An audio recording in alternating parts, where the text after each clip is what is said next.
Well, we are at the Vogue Theatre. It's quiet right now, but in a few hours, every seat in the house will be full. Fans will be excited. They'll be here to see this gentleman, one of the greatest acoustic guitar players on the planet. Here's a little sample of this man at work.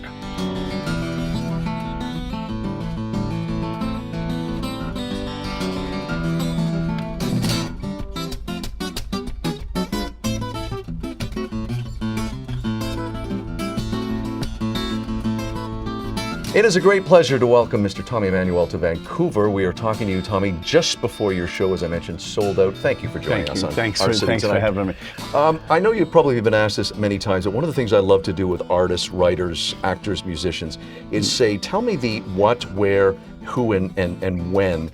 With you, I see with your bio that it's a guitar, and then it's a couple minutes later, it's hearing somebody, a legendary guy and a legendary artist with that guitar. You pick it up from there.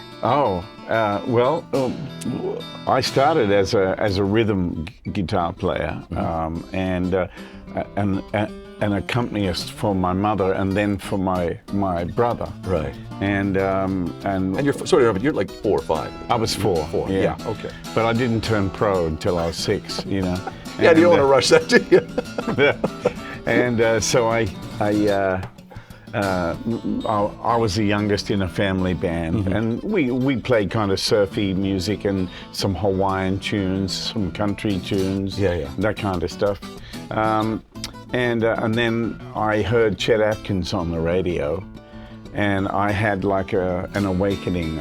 I heard him play, and it touched me and changed me in a way that, you know, you can never underestimate. Or you can never overstate a moment like that. There really are, especially for me, there have been moments in my life that I'm going along here, all of a sudden I'm going that way, you know, and that was one of those moments. And I said to my dad, I don't know what that is, but that's what I have to do, you know, that's. And did they think you were crazy? Like it was, I mean, again, you look back at everything in the rearview mirror. I watch Chet Atkins now, I go, genius. But even 50, 60 years ago. And you can imagine in those days, this is 1962. Chet Atkins was the name on everyone's lips, and I remember it, you know, even as a kid. And, you know, and most guitar players said, oh, it's a recording trick. He's double-tracked it and all that, you know. But I knew what he was doing, I just didn't have a clue how he was doing it. I knew he was playing everything at once, and it took me a little while to work it out. Very few people get to meet their idols. Even fewer people get to meet and collaborate with them, and then have that idol say, this guy can play the guitar. How did it feel? You pinching yourself when you're collaborating with him on that 97 album? Yeah, well, you know, sometimes I hear a track from that record, and my first thought is, did that really happen? You know what I mean? Because to come from nowhere in way over in Australia, to be living at the house of my hero, playing with him every day, having breakfast, hanging out, recording, you know, it's like, can you believe surreal, that? It's surreal, exactly. He would come down there in his pajamas, you know, and I would brew coffee, and he would sit and have coffee with me and tell me stories about what it was like working with the Carter family and producing Don Gibson and you know and all that sort of stuff. He would tell me stories, and every day I'm thinking, is this real? Is it, you know? Tell me if this is not a good comparison. Again, I'm not a musician, but reading about you and then the Atkins thread line. I remember reading Dizzy Gillespie saying when Louis Armstrong died, he just said, "No him, no me." Is that similar to you, to what you when you look at the handing down, so to speak, of the? Okay, let me put it from a musician's point of view. Okay. Yeah.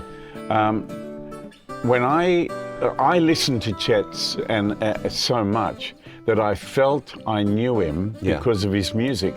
I felt I knew him, the person, because of the way he played. And when I met him, I did know him. I watched a segment that you did on YouTube with a very good artist himself, Rick Beato, and you're right. It was a real introduction to me again, because not being a musician, I know what I want to say, but I can't articulate it. But it took listening to you talk about layering and the blending of harmonies. And when I listened to you in that interview do a couple of just riffs on a couple of great songs like Secret Love and Moon River. Yeah. And I hope I'm getting this right, because one of the things I've always not liked is when a pianist or a solo guitar player puts too much stuff in it, gets away in the original. Exactly. This is not what Henry Mancini or Johnny Mercer wanted. But when you do it, there is the layering, but it still is true to what the artist wanted to originally do with the song. It's because I love the melody. Right. That's the bottom line. I don't think like a guitar player. I think you're a band, right?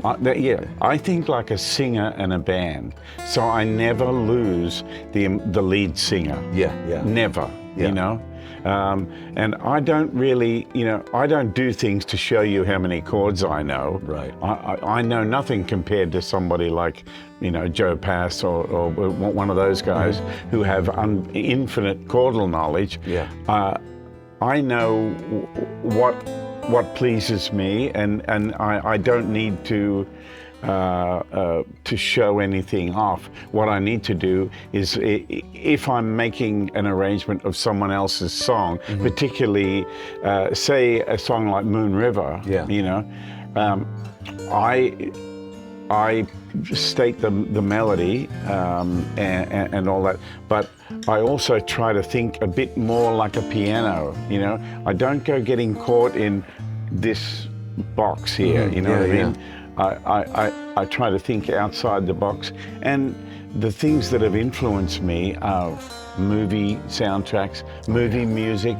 You see how great writers for film can do things that just excite you and turn you on. I try to do the same thing. I try to see it the same way. And it's kind of like the hardest part for me as a guitar teacher is trying to tell people to think differently, because I've heard people learn my songs, and I can sit and watch them go through the positions that they've learned. But that's what I'm watching. I'm not hearing the story. Right. You know what I mean? Yeah. And that's the hardest thing for me to get across to people. Stop just looking at the shapes and tell me the story. Take me somewhere. Hey, this has been great. You're going to do a sound check in a minute, and there'll be thousands of people coming into this theater in not too long a time. But hey, Tommy Emmanuel, thank you so much for taking the time. We should mention, check this guy out, and I didn't mention Somewhere Over the Rainbow. His version of that, you got to see it. And thanks for mentioning Lee Ritenour as well. Love him. More people need to know who he is. He's a great guy.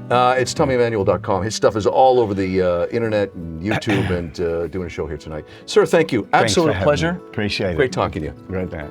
Get out in the boat. We'll end on that.